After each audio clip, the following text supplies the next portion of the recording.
Pirmą kartą Kaune organizuojama tokia auto moto sporto paroda. Smagu, kad pavyko sukurti smagų kolektyvą ir tikiuosi visi turėsim gerą laiką.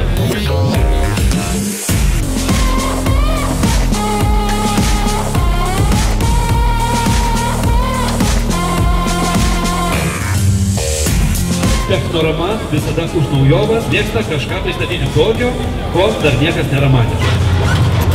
Kviečiu visus žmonės išbandyti lenktynių simuliatorių.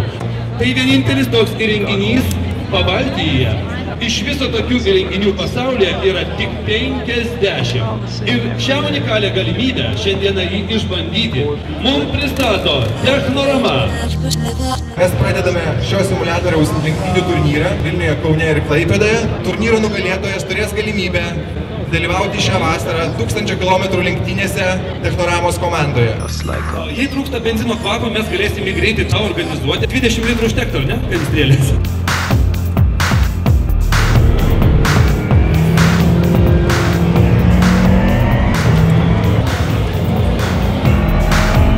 Galim pasimėgauti Joanos veido išraišką. O, labai smagu. Jeigu važiuoji į trasą ir turi pašalinį minčių, tai jau tikėtina, kad nebe trasą tai būsi. Aurelijus Ivaška, net lenktynininkas. Mūsų lenktynių simuliatorius nėra paprastas riešutėlis. Bendra masė. Apie kokią 600 kg. Tona 500 kg. Aš taip sakiau? Dabar stok geriau dėl aerodinamikos.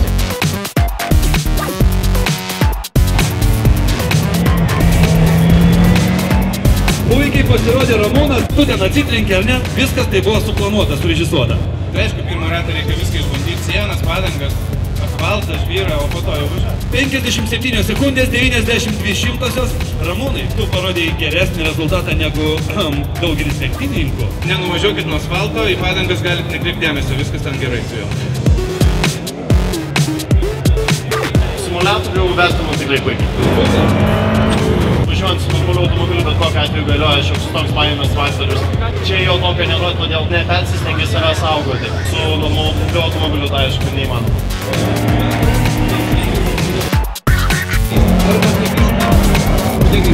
Ar turi tiklą aplenkti Joaną Survilaitę?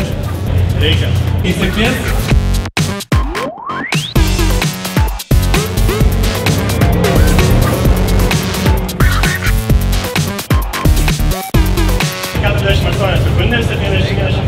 Aplenkė tave, tai neįtikėtina, ties pabaigoje Joanas Survilaitė krenta į antrą vietą.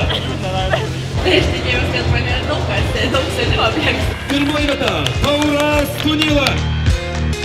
Antrąją vietą užėmusi Joana Survilaitė, paplojame jai. Ir trečiasis mūsų lenktynininkas Martynas Kliška. Paplojame Martynui. Kągi, 3 nugalėtojai.